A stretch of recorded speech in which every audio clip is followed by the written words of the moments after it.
পৃথিবীর মাটিতে কেউ জুলুম করে রক্ষা পায়নি, তা আপনারা জানেন। এদেশের বিগত সরকারও জুলুম করে রক্ষা পায়নি। কত তার জুলুম কেনা জানে না, ছোট বড় সবাই জানে, দেশ বিদেশের লোক জানে। কত সেনাকে পিলখানায় হত্যা করেছে, কত মানুষকে নির্বিচার করে হত্যা করেছে, কত মানুষকে ক্রস ফায়ারে হত্যা করেছে, কত মানুষকে গুম করে হত্যা করেছে।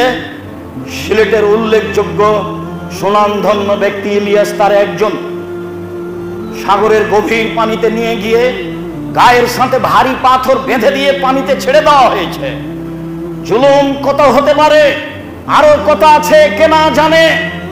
জুলুম করে কেউ টিকতে পারে না। জেলখানায় বন্দি করে আলেম ওলামাদের হত্যা করেছে, জেলখানায় বন্দি করে বহু মানুষকে আজীবন জেলে রেখেছে। মাওলানা দেলোয়ার হোসেন সাইদি রাহিমাহুল্লাহ তার একজন।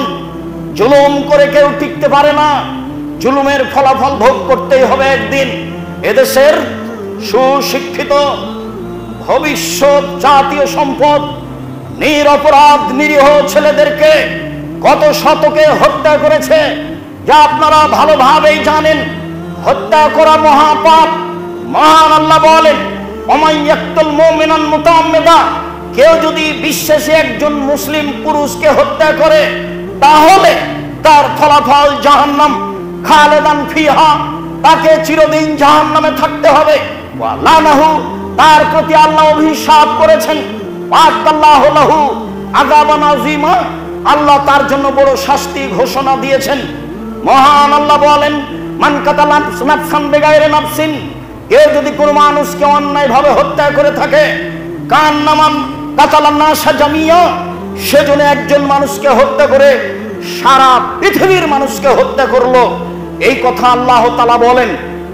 এমন কথা মুহাম্মদ সাল্লাল্লাহু আলাইহি সাল্লাম বলেন। এমনিতে আল্লাহ বলেছেন খুনের বদলে খুন। রাসূল সাল্লাল্লাহু আলাইহি সাল্লাম বলেছেন একজনকে খুন করতে গিয়ে যদি হাজারো জন অংশগ্রহণ করে সবাইকেই খুন করতে হবে। এটা আল্লাহর বিধান, এটাই রাসূল সাল্লাল্লাহু আলাইহি সাল্লামের বিধান। আবার স্বৈরাচারী শাসকের ব্যাপারে মুহাম্মদ সাল্লাল্লাহু আলাইহি সাল্লাম বলেন, সাইয়্যিদুশ শুহাদা হামজা ইবনে আব্দুল মুত্তালিব, শহীদদের সর্দার হচ্ছেন হামজা ইবনে আব্দুল মুত্তালিব। পৃথিবীতে সবচেয়ে দামি শহীদ মুহাম্মদ সাল্লাল্লাহু আলাইহি সাল্লামের চাচা হামজা ইবনে আব্দুল মুত্তালিব।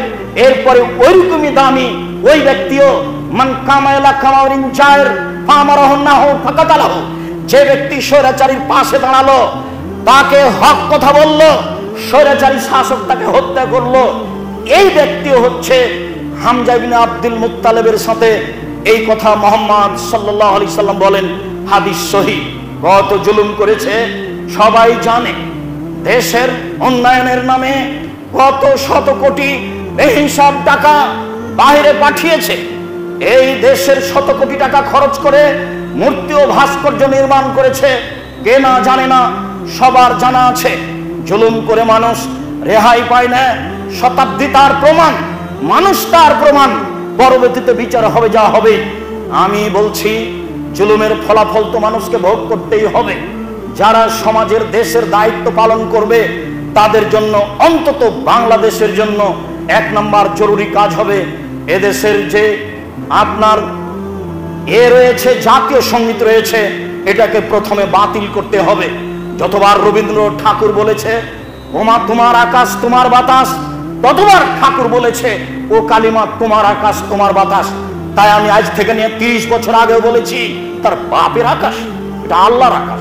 কি করে ঠাকুর বলতে পারে? আমার দুধের সন্তান কি করে প্রতিষ্ঠানে গিয়ে বলতে পারে ওমা তোমার আকাশ তোমার বাতাস, ও কালিমা তোমার আকাশ তোমার বাতাস? এটা ঠাকুর বলতে পারে। আমি মুসলিম, চিরনবীর মরণকে ভরি না ভয়, মরলে শহীদ বাঁচলে গাজী আমার উভয় সমান। আমার আর পরোয়া কি? কাজেই আমার সব সময় সমান।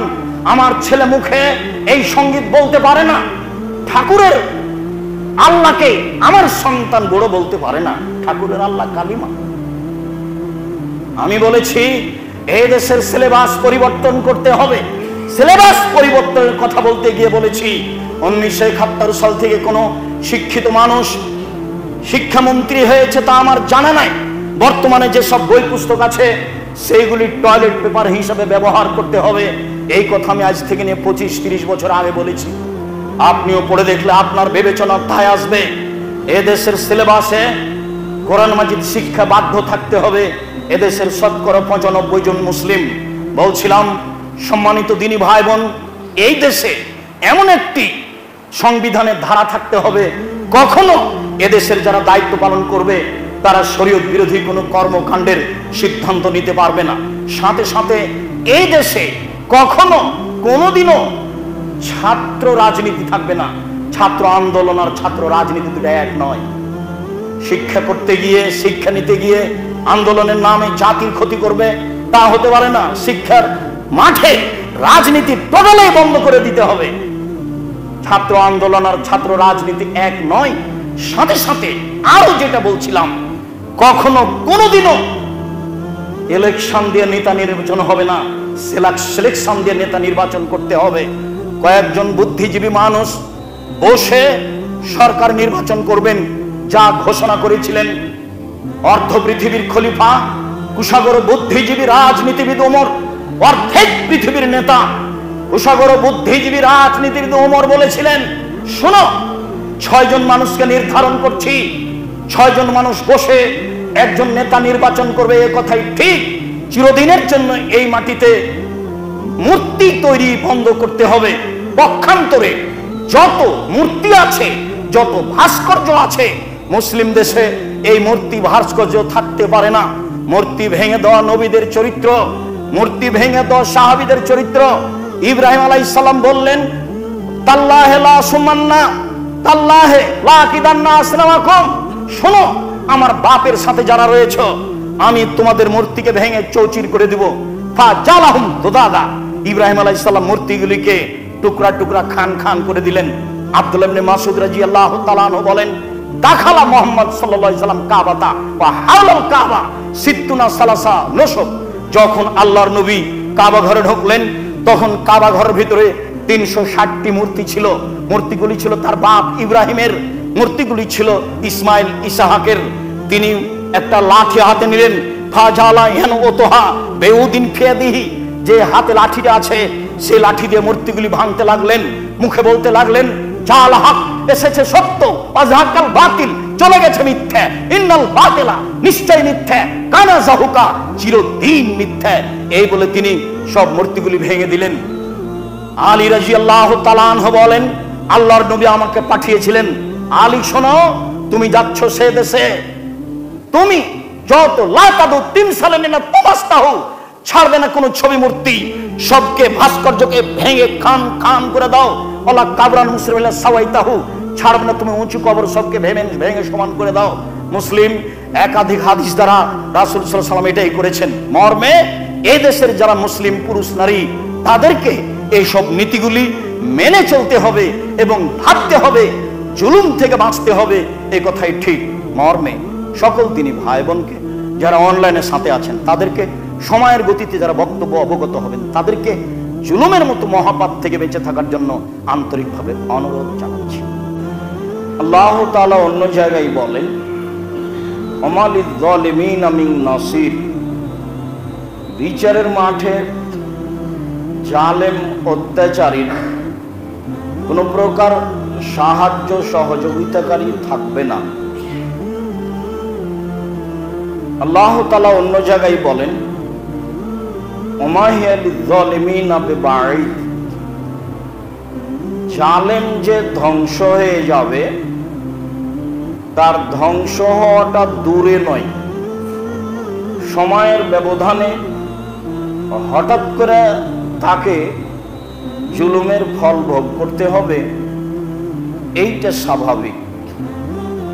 আল্লাহ তাআলা বলেন, ওয়া কাযালিকা আখযু রাব্বিকা ইযা আখাযাল কুরা ওয়া হিয়া যালিমা, অনুরূপী আপনার প্রতিপালকের ধরা যখন তিনি কোন জালেম জনপদকে ধরেন, নিশ্চয়ই তার ধরা বড় কঠিন। আপনার প্রতিপালকের ধরা অনুরূপী, যখন তিনি কোন জালেম জনপদকে ধরেন, নিশ্চয়ই তার ধরা বড় কঠিন। তিনি যখন ধরেন তখন শক্তভাবেই ধরেন। যারাই জীবনে জুলুম করেছে তারা সময়ের গতিতে ধরা পড়েছে, কিছু আগে কিছু পরে। জুলুম। আবু যার গিফারি রাদিয়াল্লাহু তাআলা আনহু বলেন, রাসূল সাল্লাল্লাহু আলাইহি ওয়াসাল্লাম বলেছেন, আল্লাহ তাআলা বলেন, ইবনা আদম, হে আদমের ছেলে মেয়ে শোনো, ইন্নী হারামতু যুলমা আলা নাফসি, আমি নিজের উপরে জুলুম করা হারাম করেছি। আমি আল্লাহ, আমি নিজের উপরে জুলুম করা হারাম করেছি। ওয়া জাআলতুহু বাইনাকুম মুহাররামান, আর তোমাদের মাঝেও আমি জুলুম কাজটা হারাম করেছি। ফালা তাজালামু, অতএব তোমরা পরস্পরে জুলুম করো না। তাহলে তিনটা বাক্য হলো। প্রথমে হলো এই, আমি আমার উপরে জুলুমকে হারাম করেছি। এটা কি? এইটা হলো এই যে আপনি আমার কাছ থেকে টাকা কর্জ নিয়ে বলছেন দিব না বা নিইনি, তো এই যে জুলুম করলেন আপনি, তো আপনি এখন বলছেন যে আল্লাহ আমি পাপটা করেছি, ক্ষমা করে দাও। তো এইটা যদি আল্লাহ ক্ষমা করে দেন তাহলে হবেন আল্লাহ জালেম। পাপের সম্পর্ক তো আমার সাথে, এই টাকা তো আমার। কাজেই এই পাপ যদি ক্ষমা হয়ে যায় তাহলে আল্লাহ হলেন জালেম। তাই আল্লাহ বলছেন জুলুম কাজ আমি নিজের উপরে কি করেছি? হারাম করেছি। এমন কাজ আমি করব না। একজন জমি দখল করে বলল আল্লাহ মাফ করো, আর আমি দখলকারীকে মাফ করে দিব, এমন কাজ আমি করব না। এইটা আমার উপরে হারাম করেছি। তাই হলো জুলুমকে আমার উপরে কি করেছি? হারাম করেছি।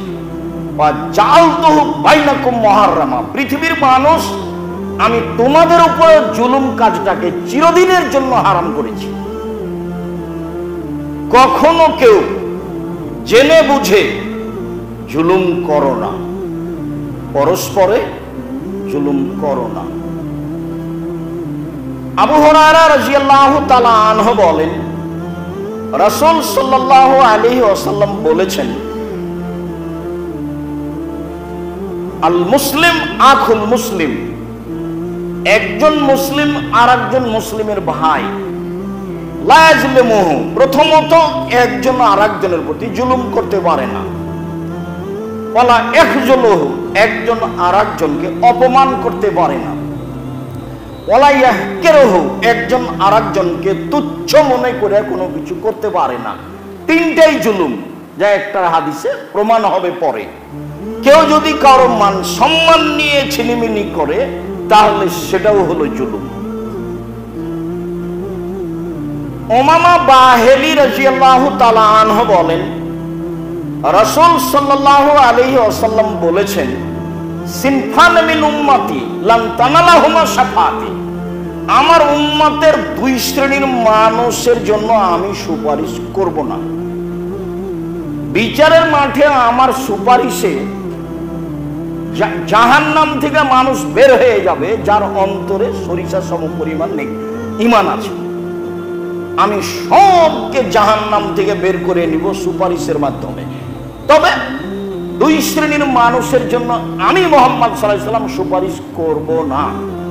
এক, ইমামুন যালুমুন গাশিব, স্বেচ্ছাচারী স্বৈরাচারী জালেম নেতা। প্রথম বাক্য এটাই, যারা স্বৈরাচারী স্বেচ্ছাচারী অত্যাচারী নেতা, এমন জালেমের জন্য আমি সুপারিশ করব না। দুই, অকুল্ল গালিন মারিক, আর প্রত্যেক ধর্মচ্যুত বিশ্বাসঘাতক, যারা সমাজে মানুষের সাথে গাদ্দারি করে, বিশ্বাসঘাতক, আমি মুহাম্মদ সাল্লাল্লাহু আলাইহি ওয়াসাল্লাম তার জন্য সুপারিশ করব না। আমার সুপারিশে জাহান্নাম থেকে মানুষ বের হয়ে যাবে যার ভিতরে সরিষা সম পরিমাণ ঈমান আছে, এমন কেউ থাকবে না। তবে আমি নিজেই দুই শ্রেণীর লোকের জন্য সুপারিশ করব না। তার এক শ্রেণীর মানুষ হলো অত্যাচারী জালেম শাসক, আর এক শ্রেণীর মানুষ হলো বিশ্বাসঘাতক গাদ্দার। আবু মুসা আশআরী রাদিয়াল্লাহু তাআলা আনহু বলেন, রাসূল সাল্লাল্লাহু আলাইহি ওয়াসাল্লাম বলেছেন, ইন্নাল্লাহা লা ইউমলি লিয-যালিম, নিশ্চয় আল্লাহ তাআলা জালেমকে সুযোগ দেন। তাহলে জালেম অনেক দিন আমার আপনার উপরে অত্যাচার করার সুযোগ পাবে, আর আমার আর আপনার মনে হবে যে আমি এত বড় মাজলুম, তা আল্লাহ বিচার করে না কেন? তো হাদিস তো বুখারী মুসলিম। আল্লাহ বলছেন, আল্লাহর নবী বলছেন যে জালেমকে আল্লাহ সময় দেন যে জুলুম করো। তাহলে কত মানুষ তার হাতে নির্যাতিত হয়ে দুনিয়া থেকে চলে যাবে, কিন্তু জালেমের বিচার হবে না, মানে দেরিতে হবে। এরপরে আল্লাহ রাসূল বলছেন, ফাইজা আখাযাহু লাম ইউফিতু, যখন আল্লাহ জালেমকে ধরবেন তখন আর সময় দিবেন না। হাদিস বুখারী মুসলিম। যখন আল্লাহ জালেমকে ধরবেন তখন আর সময় দিবেন না, সময় পাবে না জালেম, এ কথাই ঠিক। তবে জুলুম করার লম্বা সময় পাবে, যখন ধরবেন তখন সুযোগ দেওয়া হবে না। এইভাবে মুহাম্মদ সাল্লাল্লাহু আলাইহি সাল্লাম বলেন, জুলুম এত বড় অপরাধ, জুলুম এত বড় অপরাধ, জুলুম এত বড় অপরাধ যে যেসব জালেম লোককে আল্লাহ ধ্বংস করে দিয়েছেন 2000, 3000, 4000 বছর পরে আল্লাহর নবী যখন ওই ধ্বংসস্তূপ, ধ্বংস এলাকা দিয়ে হেঁটেছেন, তখন তিনি ভয় করেছেন। আব্দুল্লাহ ইবনে উমর বলেন যে মাররান নবী সাল্লাল্লাহু আলাইহি সাল্লাম বিল হিজর, একদা জালেম হিজরবাসী এলাকা দিয়ে মুহাম্মদ সাল্লাল্লাহু আলাইহি সাল্লাম যাচ্ছিলেন।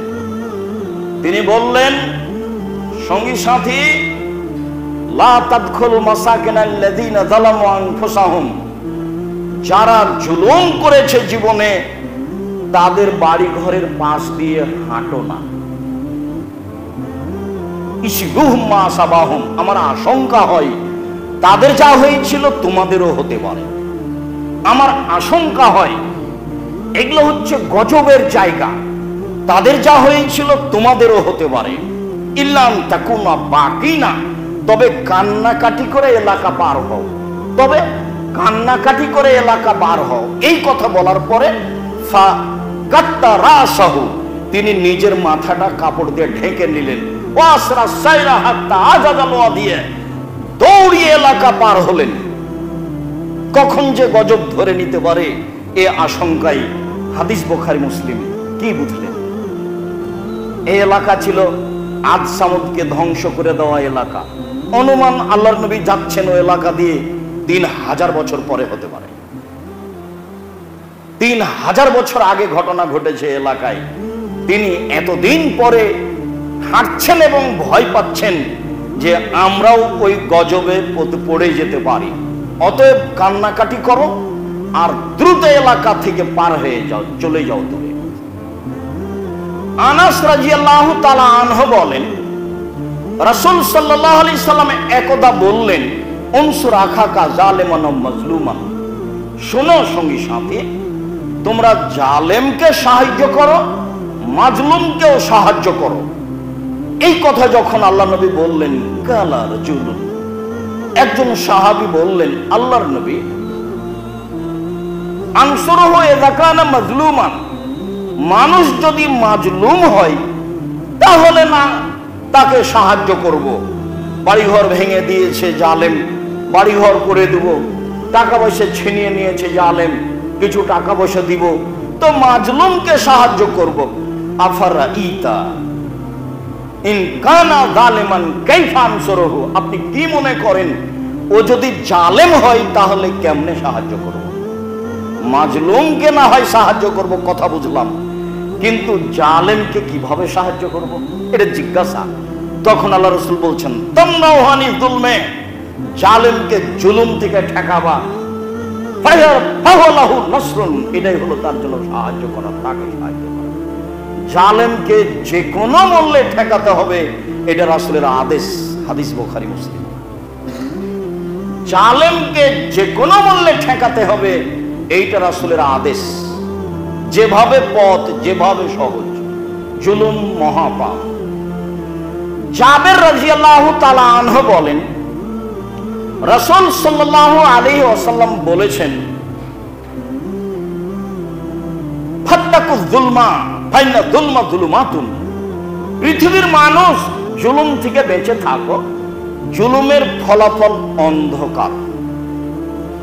ইহকালও হতে পারে, পরকালও হতে পারে। জুলুমের ফলাফল অন্ধকার। এটা কি? জুলুমের ফলাফল অন্ধকার বলে আল্লাহর নবী চুপ থাকলেন। তার মানে অন্ধকারে যেমন পথ দেখা যায় না, যখন আল্লাহ জালেমকে ধরবেন তখন তার বের হয়ে যাওয়ার পথ থাকবে না। তার নাম হলো জুলুমের ফলাফল অন্ধকার। অন্ধকারে তো চলা যায় না। আল্লাহ নবী কেন বললেন যে জুলুমের ফলাফল হলো অন্ধকার? তার মানে কি? অন্ধকারে হাঁটা যায় না। জালেম যেদিন ধরা পড়বে সেদিন পালিয়ে যাওয়ার পথ পাবে না। দেখে তো পথে চলা লাগে, তো পথই তো নাই, তো চলবে কি দিয়ে? আব্দুল্লাহ ইবনে আব্বাস রাদিয়াল্লাহু তাআলা আনহু বলেন, লাম্মা বা'আসা রাসূলুল্লাহ সাল্লাল্লাহু আলাইহি ওয়াসাল্লাম মুআযান ইলাল ইয়ামান। যখন আল্লাহর নবী মুআয রাদিয়াল্লাহু তাআলা আনহুকে ইয়ামান পাঠালেন, তখন তিনি বললেন, মুআয, ফাত্তাকু যুলমা, জুলুম থেকে বেঁচে থাকিও। ফাইন্নাহু লাইসা বাইনাহু ওয়া বাইনাল্লাহি হিজাব। মাজলুম আর আল্লাহর মাঝে কোনো অন্তরাল নেই। মাজলুম যা বলবে তোমার বিরুদ্ধে তাই হয়ে যাবে। অতএব জুলুম থেকে বেঁচে থেকো। মুআয ইবনে জাবাল।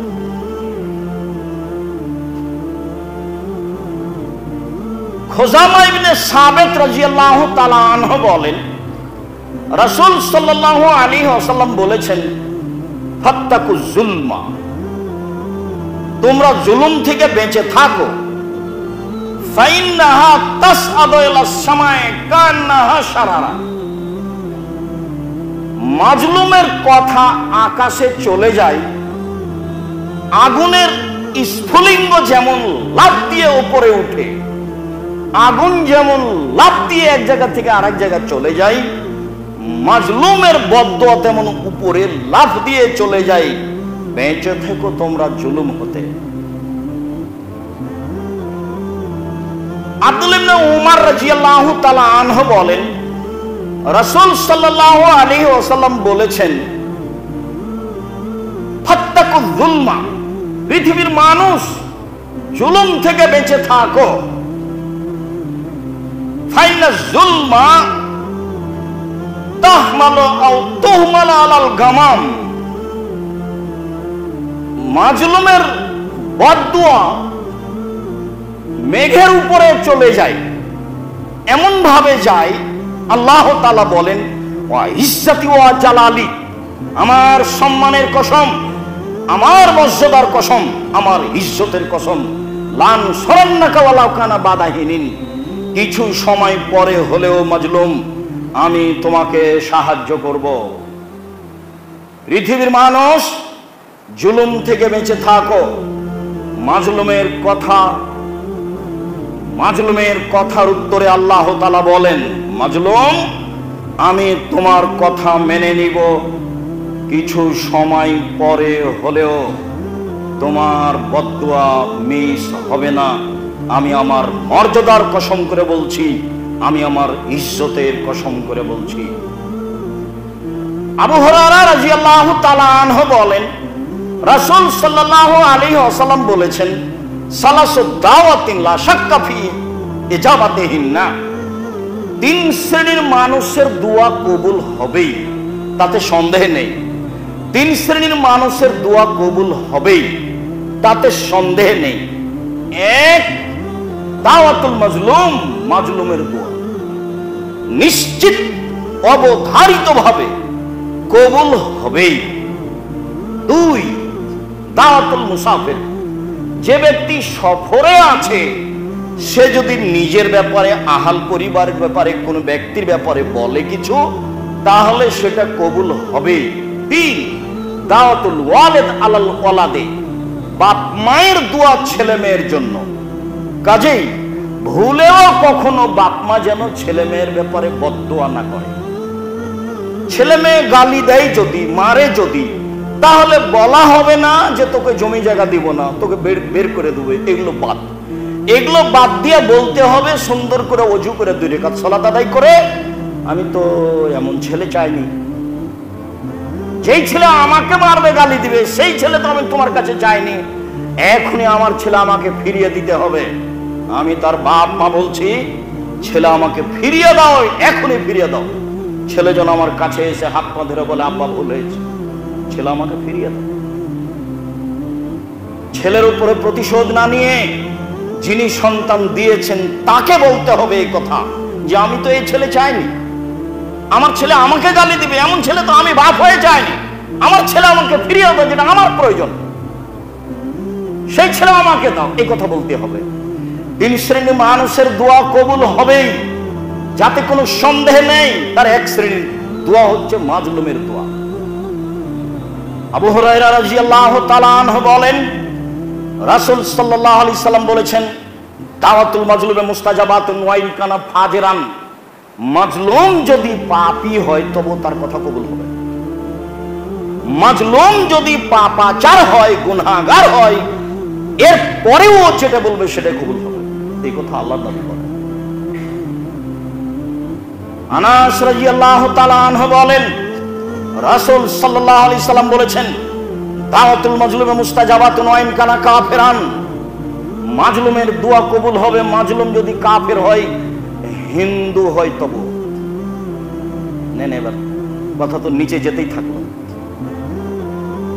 মাজলুম যে কেউই হোক না কেন, যার নাম মানুষ, হিন্দু, মুসলমান, বৌদ্ধ, খ্রিস্টান, সে যেই হোক না কেন, মাজলুম যেটাই বলবে সেটাই গ্রহণ হবে। এই কথা মুহাম্মদ সাল্লাল্লাহু আলাইহি সাল্লাম বলেন। বিষয়টি খুব বুঝে বাকি জীবন বেঁচে থাকার চেষ্টা করব। আল্লাহ তুমি কবুল করো, আল্লাহুম্মা।